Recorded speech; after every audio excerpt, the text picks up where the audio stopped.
Soul contracts are not all soft, fluffy, romantic, wonderful things that we all like pine over my soulmate type of thing. Soul contracts are serious business. Today we're going to get into what a soul contract is, how they work, which is not usually how people think they work, how to know when they need to go away, when they're done, all those things and more. So stay tuned. Here we're going to go jiving right in. What are soul contracts? I'm stuck on fluffy. Fluffy. Fluffy contract. I've been in too many spiritual circles where they just like, they see somebody and like, oh, they're cute. We have a soul contract. And I'm like, no, you don't.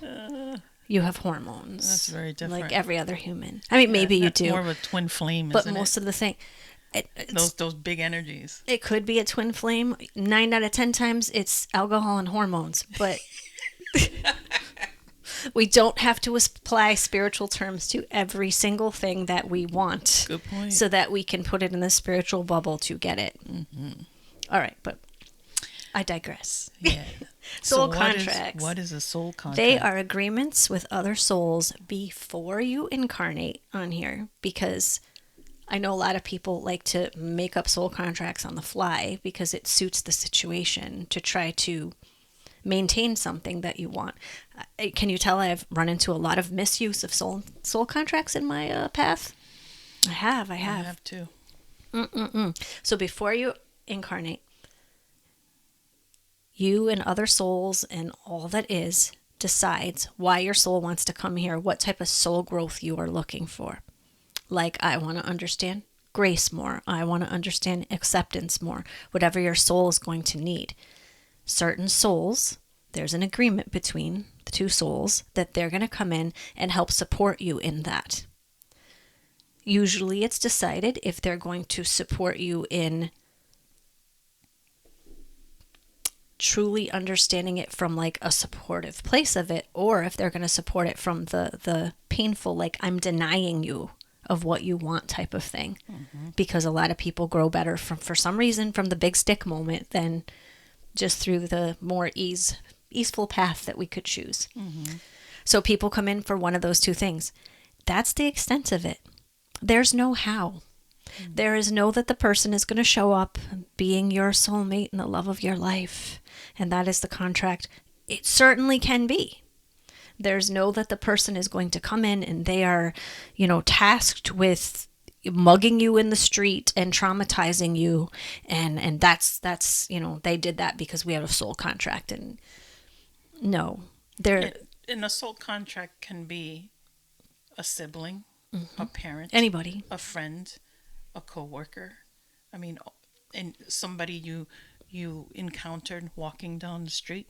A pet, a tree, a situation. Yeah. It's not just with people. We're so attached to people. We have all this attachment going out all the time with people, trying to cord them into us, that we call the energetic cords between us contracts. Mm-hmm. It's a very different thing. And you guys are probably wondering, like, if this is quote unquote true, okay? And then you're taking a look at your life and you're saying to yourself, did I really decide this? Right. Like, I contracted this with X, Y, and Z to feel this way and for my life to feel like shit and all this stuff. Listen, that's you placing judgment on it. And an example, like, as you guys know, I've been doing a lot of soul searching and healing with my mom, mm-hmm. right? So this was a soul contract that we had. And when I got to the point in my life that I saw it in that manner, I became more, what's that word I'm looking for? Empathetic mm-hmm. of her. Because I learned so many different things in the mix of all that chaos. Okay? And when I saw it again as it's a soul contract that we both decided to play, and then the most important part is that I saw her in a place of like that she loved me enough to agree to play that role for me. Mm-hmm. Okay? That's when it really shifted, because you have to have an immense amount of fucking love for someone to play the villain or to play an abuser or to play anything like that in your life. Think about that. Okay? In the moment, while things are going on, you're not saying, oh my God, this person loves me so much and they're doing this for me. You're not saying that. But when you get to the place where you're like, oh my God, this is a soul contract. I have agreed to all of this so that I can learn whatever the lessons were. That's when you get to a real fucking peaceful place in your life because you've put everything in perspective for you. And I think that those are fucking awesome. They are. I mean, I have somebody that there's a soul contract, and you'll know usually if it's a soul contract type of thing or a soul group type of thing, because you'll just feel this instant, like, it's just easy with them. We feel like we've known each other forever. We feel like, we belong to be in each other's lives and that type of thing. That'll happen a lot with friends. It happens with anybody. But a lot where people get hung up a lot is in the relationship part of it or the friend part of it. Because I have one particular individual that came into my life, and they always come into my life like fast and fiery, and it's an instant connection. My power is mirrored back to me so I can up level into another level of power, and it lasts for about as long as it needs to until I'm up leveled to the point that I have that contract agreement with that person, and then they exit stage left. And I can remember it a few lifetimes back, but especially like this lifetime, it was, you get the heartbreak and the betrayal and the like, but this, felt so good. Why would we not want to interact in each other's lives? And it can cause me a spiral for a while of going down the rabbit hole of the whys and the how to get it back and all these things that didn't serve me. And I walked myself back out of my power. But then I had a blueprint from when I was with this individual of what my power with the flame turned up really felt like. Mm-hmm. So I was like, oh, this person had already handed me the blueprint to that. I just walked myself all the way back down into the basement of my energy vibration. But I know how to get back up there. But then you have, your brain, your heart, your hormones and all are like, oh, but, it's better and it's easier and we like it more when we do it with XYZ. Yeah. Yeah. No, this is you and this is your energy and this is them and their energy and everybody up leveling into this whole schematic of one. And I mean, I can still share thoughts with this person, can tap in and know how they're feeling, where they are, what they're doing, like all these things. Sometimes I don't even have to try. It's just like, bam, this is what's going on.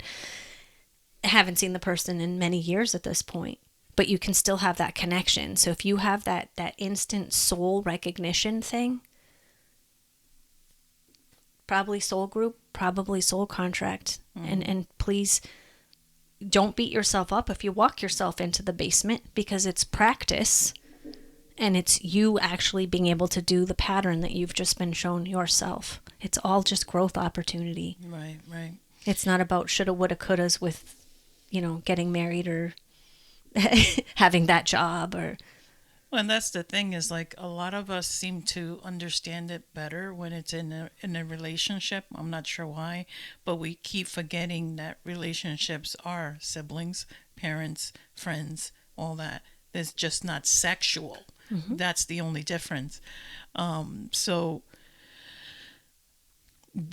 it's like it's under the umbrella. I think soul contracts is like the umbrella, and then you have your twin flames, your soulmates, and things like that. And I think that sometimes we tend to put them together too often, and it gets all jumbled. But ultimately, these parties, these beings have agreed to play a certain role in your life and you and theirs, mm-hmm. to be able to grow and shift and understand parts about you that you need understanding or healing. So honoring that is so important. And when you get to the point in your life that you can see that this individual just walked into your life because they have something to fulfill, or you have something to fulfill in theirs, it makes things 1,000 times easier and accepting. Because you know you're about to you know that it's about to go down. And you're either gonna grow, or you're gonna be in the fetal position trying to figure out how to grow. But growth will happen, because it growth happens with or without you.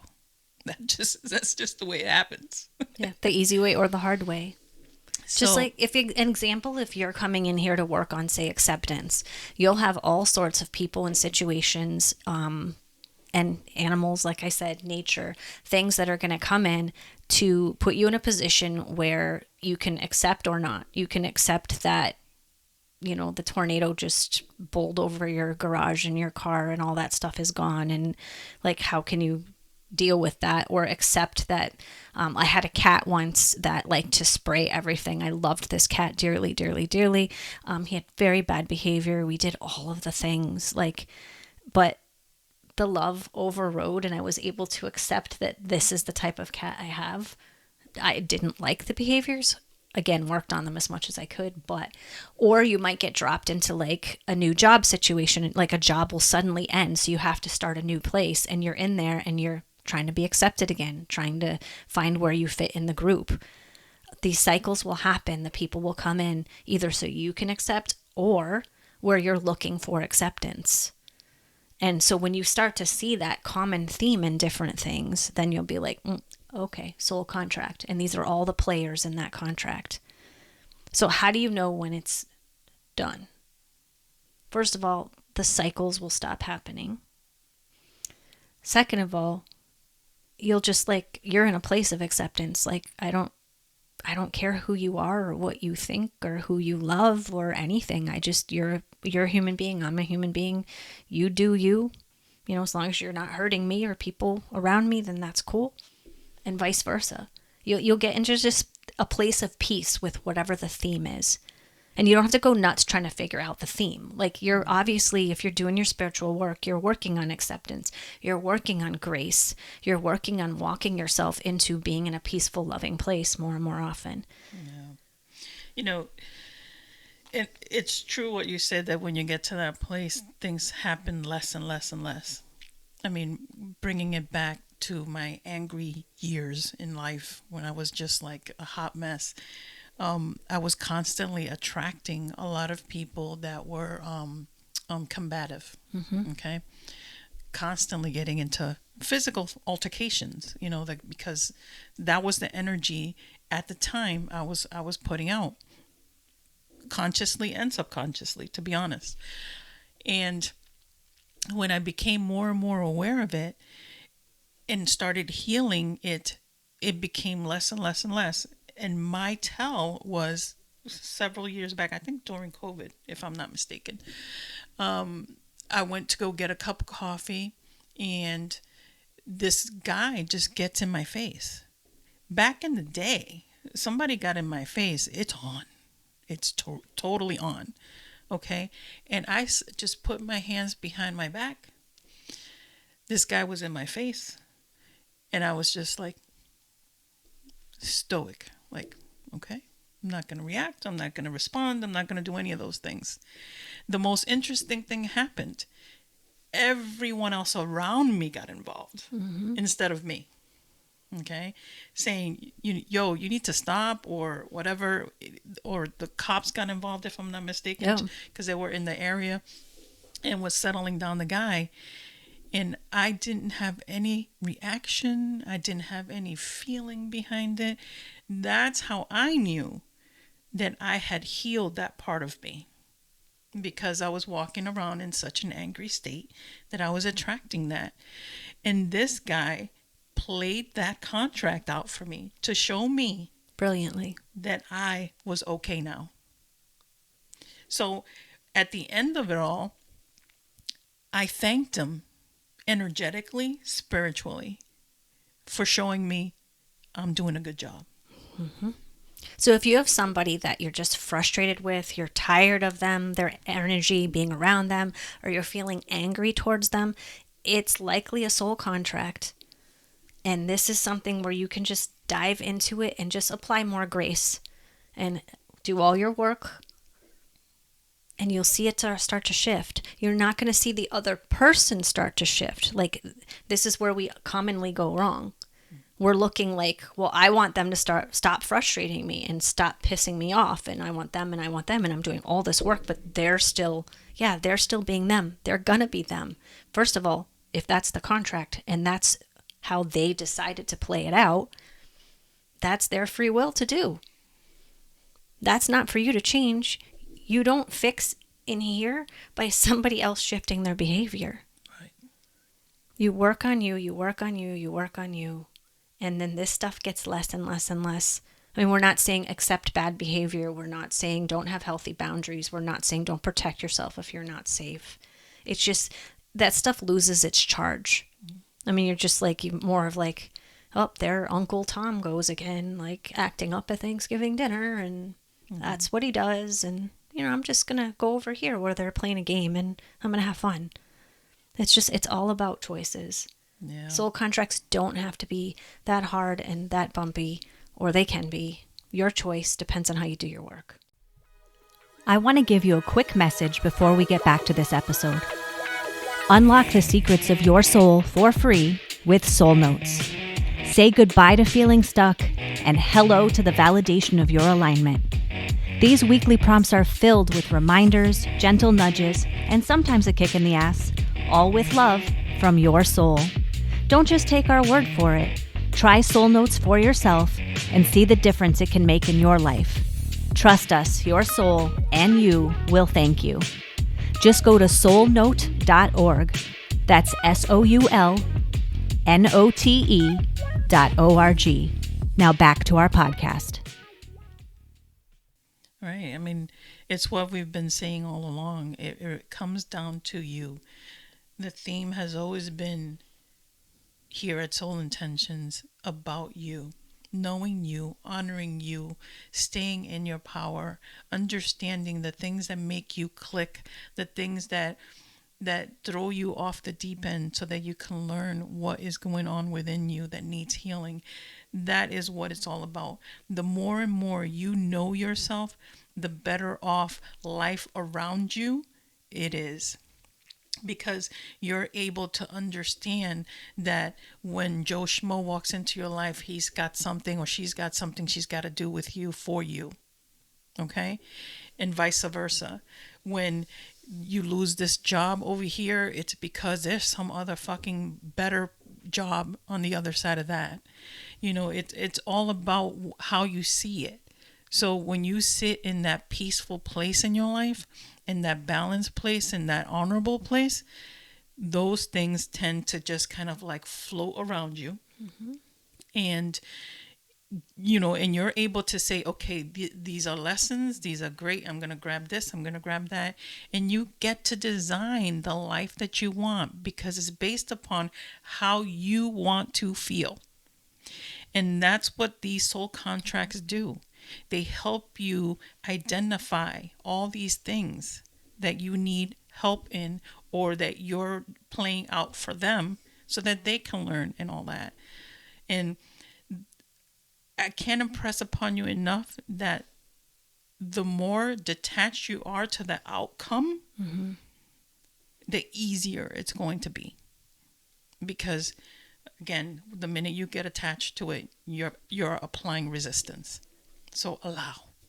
And understand that you're playing these roles for other people as well. So you're not just sitting there and identifying, your job is not like that person that pisses me off must be a soul contract. That person that I'm really attracted to and I love and I want to be with must be a soul contract. Like you don't have to just identify soul contracts. It's just something that is. Mm-hmm. And you just know. You really know when you've come in there is this distinct feeling and knowing, because you're on the same frequency, right? That it's like it happened to me years ago. I was at an event, and all of a sudden I saw this young lady, and it's like instant, like I knew her from somewhere, like I just knew her. That was the first time I ever met her. I ever saw her, I should say, because I never actually meet her that night. But you know, she's part. I knew she was somehow connected to me from another past life or something, because the feeling was so undeniable. Exactly, that's a perfect word for it. It was undeniable, and later down the line, when I did get to meet her, and we became friends and all those things, I learned so much from that friendship. I can't even tell you. I mean, the the love that was able to come out of that without ever being physical was on point. It's something I needed to fucking learn. Exactly. You know, and I thank her every time for it, because I learned so much, so much.